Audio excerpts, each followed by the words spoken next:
Ladies and gentlemen, on today's episode of Risk Reward, where we interview entrepreneurs, business owners, consultants, sales professionals that are blazing their own path in today's economic environment, we have a very special guest. His name's Cale Pearson.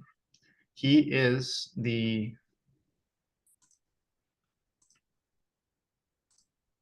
first guest that we have in the trucking and transportation industry. He is So on his LinkedIn bio, we have seasoned transportation leader who focuses on building our team's leadership abilities. Seems like he's in Medford, Oregon. Cale, how are you doing today? I'm doing well. Thanks for having me on, Michael. You're very welcome. Thank you for joining. Really do appreciate you. So on the podcast, we like to have folks that are, like I said, blazing their own trail. It looks like you've been in business for yourself for quite some time. And tell us a little bit about your business, B2B Transportation Services Inc., and kind of how that came about, what you're doing today, and yeah, I'll let you take the floor. Yeah, I appreciate it. So B2B transportation was actually formed in 2004. At that time, so I mean, a little over 20 years ago now, and a group of shareholders formed it. We were actually at a different trucking company, which was Central Oregon Truck Company, and a gentleman by the name of Andy Thomas was in the Medford area and reached out to our president at Central Oregon Truck at the time and said, "Hey, I'm available. Do you have anything, at COT or, but I don't want to move out of Medford," is where he was. And we are in Redmond, Oregon. And we're like, well, let's start a brokerage. So started a brokerage in 2004. The shareholder group was people that were key members at Central Oregon Truck so that we could support the growth of it, give leads, spread the word, those sorts of things.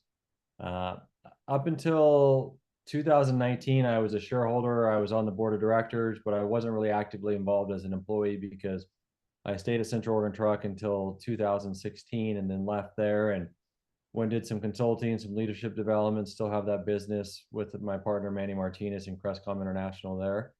I just wanted to kind of see what else was out there as far as industries, what I could learn from other industries. So I spent some time in dentist office, CPA offices, manufacturing, nonprofits, and just taking a little bit of the best of everything I saw, coupled with the knowledge I had. And then the timing was right.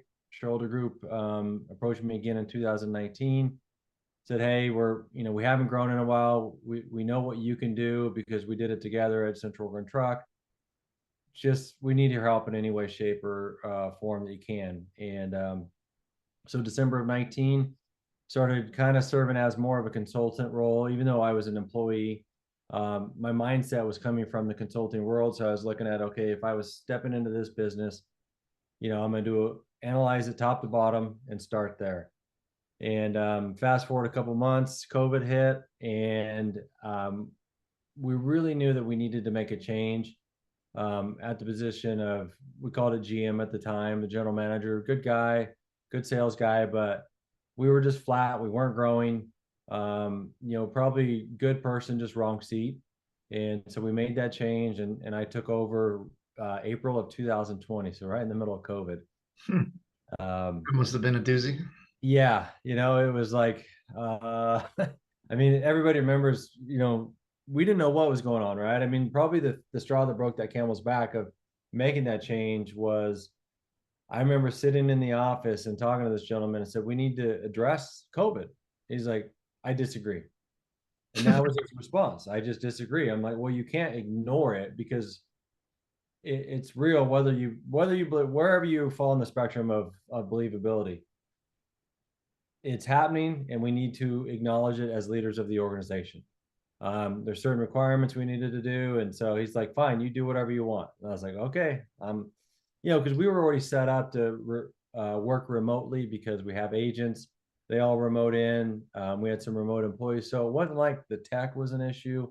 It was more about how we were going to handle it, how we were going to hold people accountable and those sorts of things. So we made that leap, and then we parted ways with him not too much longer after that. There's lots to unpack in that I want to touch on, for our listeners who may not be familiar. So your background was in actual transportation with, trucks and assets. Is that what I'm getting? Okay. And Yeah, and you made the even transition over to brokerage. yeah, So can you give us a little bit of just a brief explanation of the two types of businesses and how they complement each other? certainly. So at the previous company, we actually owned the trucks. We had company drivers. We had the facilities where we did all the maintenance. So we did everything. Hiring drivers, training drivers, obviously working on the trucks, and then transporting the freight. And when I left, we were 315 power units, roughly about 375 employees total, once you bring drivers and all the internal personnel in. So it was a pretty big organization. We were nearing, I think we're about 85 million when I left, give or take, in revenue. So a pretty big organization. My role there, I was a shareholder at a time, but we had actually sold that in 2013, and I stayed on until my departure in 16. So it was former shareholder, but also president of that company. So really everything day-to-day operations, sales, fell onto my plate. Making sure we're recruiting where our dollars were being spent, and I mean, there's just any day was every day was different is really what it came down to, because there's so many different things in that business. The main difference between what we did there and what we do at B2B transportation is we don't own any assets, we don't have any drivers, we don't have all those facilities. We have an office building, and we're freight brokers. So what that means is we are the broker in between the customer and the trucking company.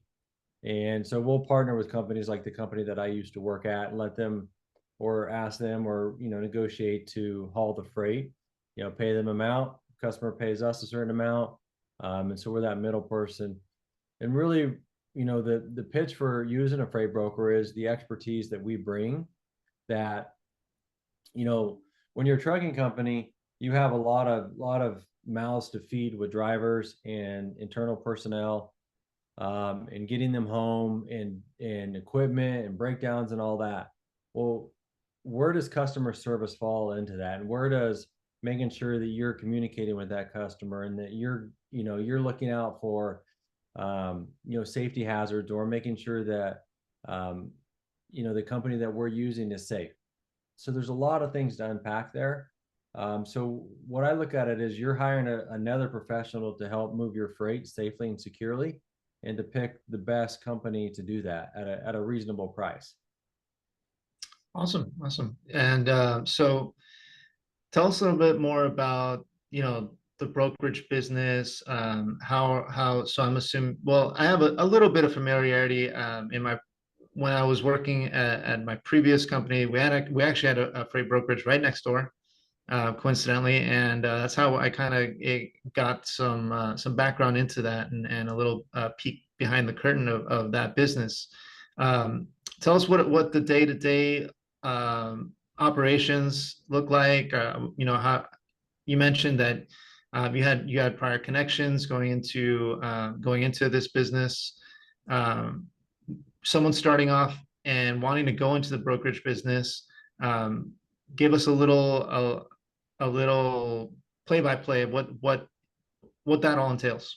Sure. Well, I'm actually putting a program together right now that, so it'll give me an opportunity to really walk through that. Is I'm calling it a sales trainee, or a trainee to a sales agent. So let's just take somebody that has no experience in our industry. Maybe they've had some sales experience, whether it's selling cars or mortgages or real estate, um, anything that they've had those roles where they're responsible for bringing in sales. Those are people that are really good in our business as a transition, because they bring certain skills to the table that they're going to have to rely on a daily basis. So um, that person, they walk in, they're going to need to be able to be trained on, what niche do they want to go after? Because that's important. You can't just do a spray and pray of, oh, I'm just going to call everybody and offer my services, because you're quickly going to be found out if you don't know anything about their business. And that's the last thing you want to do is ruin your name and the company's name that you're working for. So there's some education on developing your niche. You know, what mode of transportation am I going to go after? Is it a flatbed? Is it a van, a reefer? Maybe it's, LTL or box trucks. There's a lot of different modes to go after. So we'll do some sales training, obviously cold call training. Our goal with this program is to get people within 2 years to go from, probably about a $50,000 salary to making six figures in 2 years. That's our goal, and even to surpass that, hopefully multiple thousands of dollars, hundreds of thousands of dollars. So, Yeah, um, let's hang on that point for a second. sure. For someone that may be exploring a path in life, and maybe they do have a little bit of sales experience, but they want to kick it up to that next level. What in your experience and having dealt with this business for quite some time now, top performers, what do they bring in? Um, they never hear the word no. They don't understand it. It's not in their vocabulary. It doesn't stop them. And you can tell me no, and they just think, well, not right now, or they don't, they just keep moving. It doesn't derail them. It doesn't take the wind out of their sails. In some ways, a lot of people, they count no's. It's like, I want to get to 100 no's because I know if I do 100 no's, I'm going to get 10 yeses or whatever it is. So you just have to have thick skin, and you have to have your eye on a prize. It's not going to be, your feelings are going to get hurt through that process, because we're all emotional creatures, but you have to figure out what's more important, putting food on my table or if somebody told me no. You know, you spread a smile across my face, because that sounds like my journey coming up through. I'm in the insurance business, and if I had a dollar for every no I've heard, I would probably be a multi-millionaire by now. Yep. You just gotta you know put it aside, and it does take a lot of working on yourself, and maybe some people are born this way, maybe some people are trained into this mentality of just keep moving forward. And as long as you do that, if you have that ability in sales, I feel like the sky's the limit. Now, talk to us a little bit about like earning potential, like those top performers that don't take no for an answer. Like what is what do their checks look like? What are you in your experience, have you seen like people make just crazy amounts of money? Like what are we talking about? So I'll kind of go two avenues there. One is an employee. Um, a lot of people that start in this business, want that, they want some security, they want that benefit package, they want a guaranteed salary. They have a certain amount of, maybe they're at a point in life, they have a family and a kids, and they need to make sure that they're making X amount per month. Um, so they trade security for, making maximum dollars. But I've seen employees in this business, making 25, $30,000 a month. Obviously they don't do that overnight. They've been in this business years, sometimes decades. But I've also seen new people in the business, within, like I said, my goal with our program is to get them to six figures within 1 year of date of hire. Maybe not the first year, but let's say at month 12, they're making $9,000 or $10,000, which extrapolates to over $100,000 a year. Nice, very cool. So that's the employee route. If you're an agent, you're going to make more, but you're not going to have a guarantee of a salary. You're going to be more of an independent contractor, a 1099. But you're going to get a lot more of that money because you're doing all the work.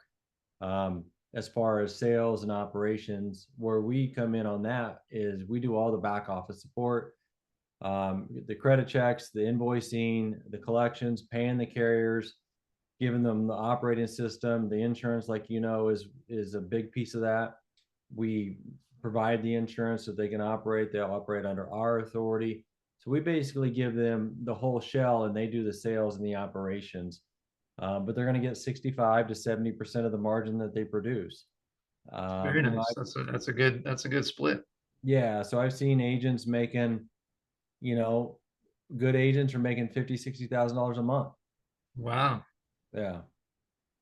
So again, most of those people don't do it within a year or two. I have seen exceptions where people are, they have life events that they're extremely driven, and they're grinders. And going back to what we shared about, is the word no does not deter them, it actually fuels them.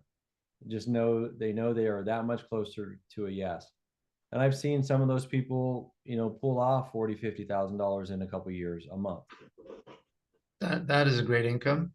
Yeah. Can't complain about that. No. And so, folks out there listening, if you're contemplating your next sales move, really look at freight brokerage. Yeah. Talk to me a little bit more about.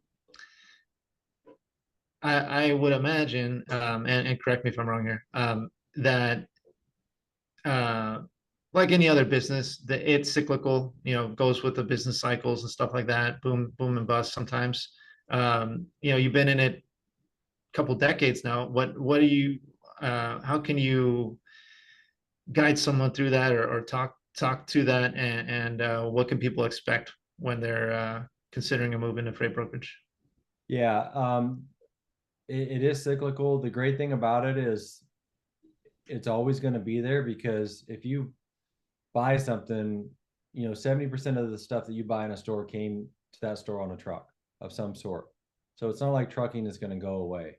Um, so it is cyclical. What I would say is you don't want to have just one big customer. Everybody thinks, oh, I have this great customer and that's all I need and I'm killing it. Well, I've seen a couple agents the last couple of years with this boom bust cycle that we've had post COVID. They were killing it. And then all of a sudden that customer, for whatever, maybe during COVID, it was food, right?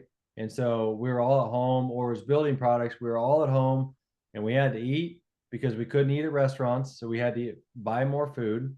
So that drove more sales in food products. And we were bored because we were at home and we did our renovations. So people saw a huge boom. Well, if they didn't diversify their customer base post COVID, they also saw more of a bust. So they had this huge spike. And then all of a sudden, all that volume was really just pulled forward during COVID. And now there's not that volume because everybody added onto their house, or they did their gazebo or whatever it was they did in their backyard. And now there's not that demand. So diversify your customer base. You want to have, customers that are going to maybe be opposites, as far as like one's busy in the winter, one's busy in the summer, so that you can fight that. Just smooth out that process and just be really intelligent about not getting into that trap where you let one customer dictate everything to you. Because I've seen it time and again where people they're killing it. And a lot of businesses out there too, right? They get one customer and then that customer goes BK or whatever, and they go BK right after it. So just got to be careful and diversify. Wise words, wise words. Yeah. I'm a big fan of diversification. I like your what you said about picking a niche and really becoming an industry expert in that niche. Mm-hmm. I think that's something that's often overlooked when people are contemplating a career in sales. Is they, like you said, they spray and pray, trying to make a customer out of everybody, when in fact that's really not the way it works. And the more you know about a specific type of niche or type of business, the more successful you tend to be in the long run. And that doesn't mean that within that niche there's no diversification, that there's just you can diversify within the niche, or you can Right. pick an adjacent niche that kind of complements that first niche that you got going. Yep. So really great stuff, great stuff. So with so I would imagine that the type of work that you're doing is a lot of cold outreach, cold calling, cold emailing. Is that pretty much what you guys feed off? Definitely in the beginning. I mean, once you are established in this business, you are getting most of your business is repeat. I have agents, they don't do any sales calls anymore. They just service their existing customers. They have a broad base of customers that are loyal to them, and they go above and beyond to service them.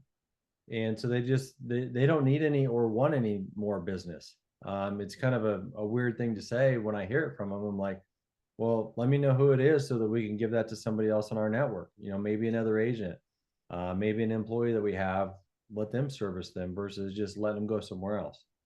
Um, yeah, so it's a interesting business, but if you are brand new, you are going to have to dig in. You're going to have to make those calls every day. You're going to have to prospect. I'm seeing a really big move. We've done this ourselves, to the socials, the LinkedIn's, the TikToks, YouTube, Instagram. Those are the four that I'm really concentrating on because I feel like that's where our market is. And you have to figure out you're not always selling because if I posted every day on LinkedIn about how I was the greatest freight brokerage in the world, people would block me, they would drown me out, they would ignore me, they wouldn't connect with me. At the end of the day, people do business with people. And so one of the big things that I hear about in marketing is humanizing what you do or who you are as a company. And so you have to be relatable. It's like, hey, would I have a beer with this guy? Or if it was me, would I want to work out with them or go for a run or whatever? Um, can I see myself hanging out with this person? Or at least I acknowledge, their expertise. I respect that versus just some guy that's always selling. And that's really hard in this business. So That's another great point that you make because speaking of socials, like when I'm on LinkedIn and I post something, not I guess I don't like to say I boast or brag, but it's like more of a humble brag, like, oh look, I did this really cool thing. I don't get that much engagement, and yeah, then when I post about like, oh man, like yesterday I got my ass handed to me on the phones, everybody was telling me no, and then today I booked a really good appointment, I get a bunch of likes and hey, great job, sticking in there and hanging in there, and it's funny, and like you get more noticed when you are a genuine human being that acknowledges their flaws and their setbacks and their yeah, you know shortcomings and stuff like that. It's quite funny. Human psychology is, at the end of the day, business is about human psychology, and it's just funny how people respond, even on socials when you're being real, authentic, and telling people, hey, I have the same issues you do, I got the same problems you do. I'm gonna yeah, air them out, and people just sort of like, oh, you know what? That's when the thumbs up little thing gets clicked a lot, and people are commenting. It's pretty funny. yeah. So true. Uh, it's just yeah. So speaking to that, um, are you experimenting with different types of automations or any tech that's helping you to build out pipeline or generate leads or anything like that? Yeah, as far as like lead generation, Zoom Info's what we'll use, gives us a lot of information on that. Being able to target market, mid-sized companies, smaller companies, because everybody goes after these big companies. But I find that there's a lot of layers of those companies. It's hard to get through. The sales cycle is long. I want somebody that's going to ship a couple loads every day, and maybe that's all they have, but that's all I really need because I like to do simple math for people. So I always say keep it simple, stupid. The KISS method. And Yep. it's like if I do 5 loads a day for my customers and I make $300 in margin, that's $1,500 a day in margin. So now I've made $7,500 that week in margin.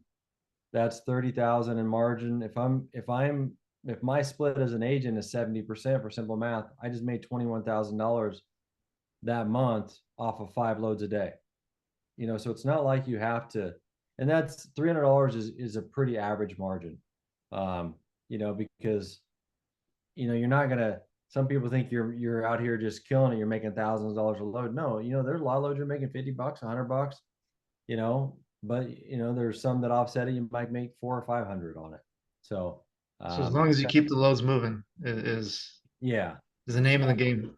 yeah. And so as far as automation, that's something I'm really looking into right now. I'm looking at a lot of stuff as far as with this sales trainee, to agent that program that we're getting ready to launch. I've looked at Apollo, which is a CRM that has some lead generation in it as well. I'm looking at some dialing programs like Monster Connect is another one I just demoed the other day. Right before we got on here, for me personally, I did Bot Dog, which is a LinkedIn product. It's 7-day free trial. I logged on, and it helps me grow my connections where I don't have to go through and click, click, click, click. I can search by, second degree or second, I guess it's second degree connections is how you'd say it. And automate that process. And now it's done, and I'm going to grow my network of connections on LinkedIn. So that's Nice, probably the biggest one lately. nice. And this is something we've talked about in the past, how we're seeing to kind of shift gears here, but kind of stay on topic here. The aging of the workforce, that's being talked about, I think, quite a lot, because it is becoming very noticeable that there's a lot of people, getting ready to start another chapter in life, maybe leave the workforce, and we got this other generation coming up, and a lot's been said about how the young generation, they're great at technology and all this stuff.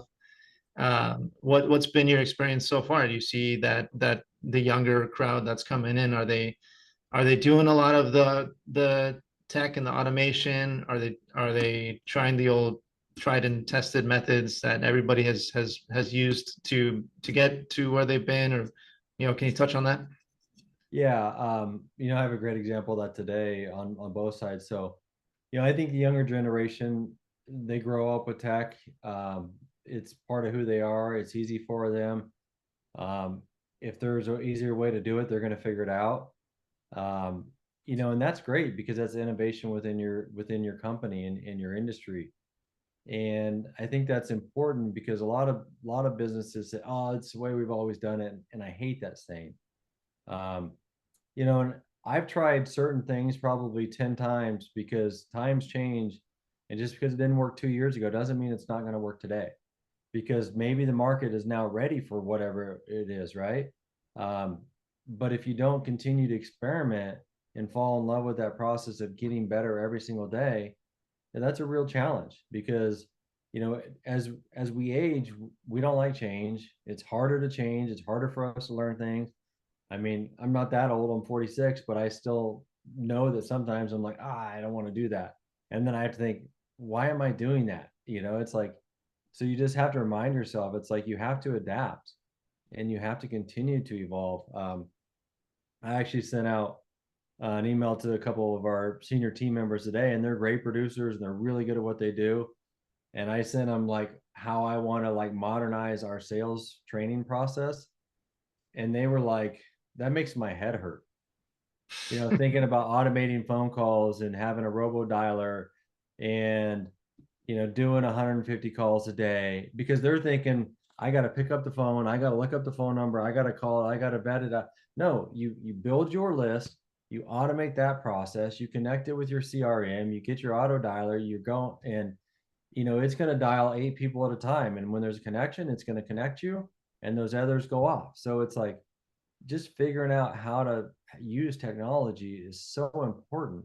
Um, and I think that our industry, transportation and freight brokerage tends to be behind in that. You're seeing a lot of AI now in certain areas, but there's still all these older folks, myself included, my age and older, that are like, this works. I'm not going to change it. But I'm leading the company. I have to be thinking not about just today and tomorrow or 5 years. I got to be thinking about 10, 15, 20 years down the road. We have to stay relevant because if we don't, we will die. I mean, I see it all the time. These smaller companies, they just go away because the owner never changed and all their customers died off just like them. I mean, we're all going to die at some point, right? So we just have, the sooner we realize that we're not immortal, I think the more open our minds will become. Great point. Great point. And I've seen it firsthand. Um, a, I've seen the rise and fall of businesses because of, the owner being stuck in their ways. Mm-hmm. They found something that worked for them 20 years ago Yeah. and they stuck with it and never adapted to a new changing environment. And you see the graph go like that and then just go like that. Yeah. And it's sad, but that's the cycle. There's businesses that come and go, Mm-hmm. and the ones that have longevity are the ones that have that adaptability. Mm-hmm.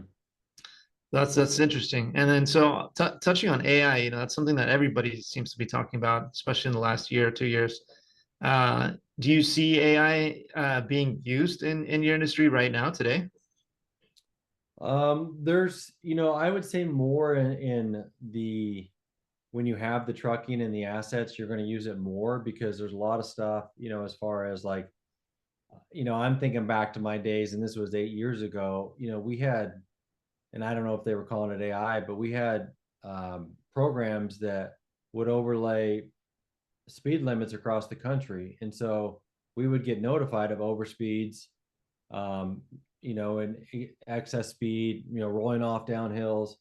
Um, and that was important because that's a huge safety matter, right? If somebody's in an 80,000 pound truck going 75 down a hill when the speed limit's 60, that's a concern, so that it's definitely, and that was, like I was saying, 8 years ago. I mean, we probably had that tech 10 or 12 years ago, really. And I always felt like we were pretty advanced as far as what our peers were doing there.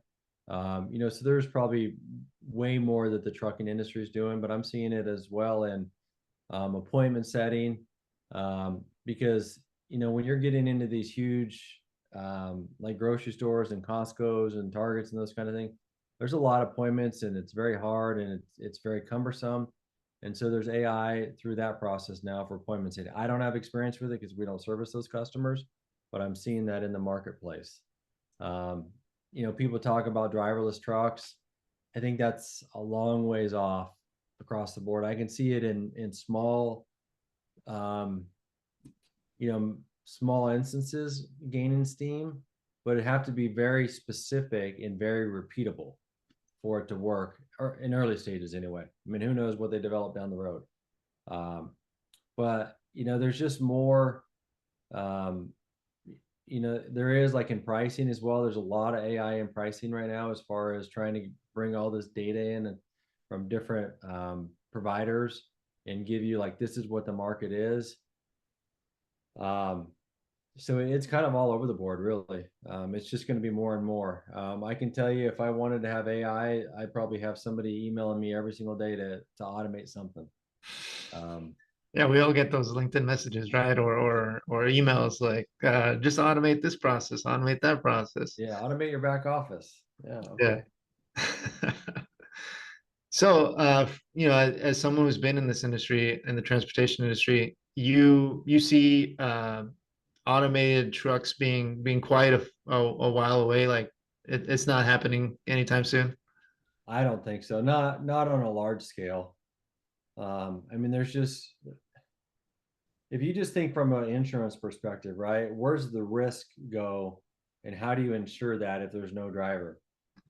Yeah, who do you hold accountable, right? Like how is Right. that how does that work? Do you hold the software developer accountable? Do you hold Right. the you know The truck manufacturer. truck manufacturer? Like it really is a slippery slope in that regard. Yeah. So you So think that you think do you think that technology is not there to make the leap, or do you think the regulation has to catch up? Um, well, I think it's a little bit of both, but one of the things I think about is who, let's just go flatbed because that's what I was. Who's going to strap that load down? Who's going to secure it? You know, who's going to tarp it if it needs to be tarped? Who's going to weigh it? Yeah, If there's no no, great driver, who's going to points. do all These are that? all great points. So there's just a lot of, unfortunately, people get these grand ideas how they're going to make these things better, and they don't have any practical real world experience of what it takes to actually do those things. And I'm all about automation and making things better, but I'm also realistic. Like, is that possible? So it's like, and it's baby steps. You're not going to go, from truck drivers to no truck drivers, you know, you know, overnight, right? You're just not going to do it. Yeah, I agree. I agree with all the points that you just made. And to a large degree, is it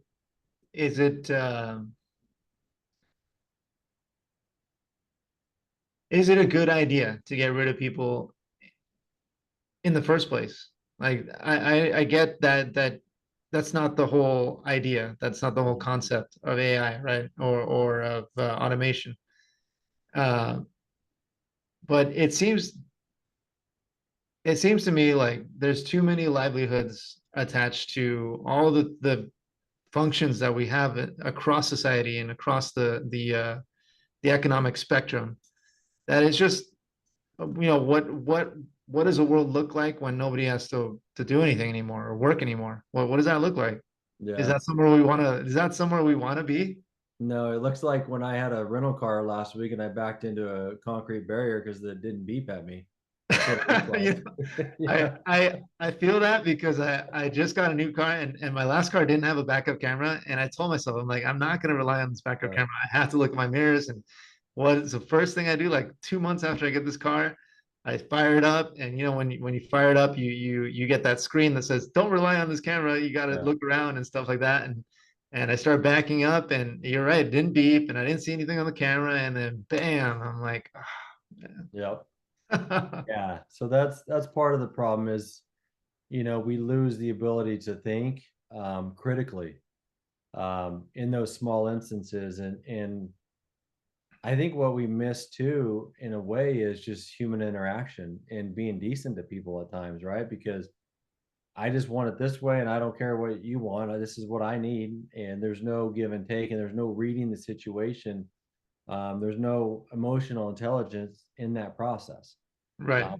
And I think it's at the end of the day, I mean, we're all human and we're all trying to, make our way through this world. And so losing that human touch is tough.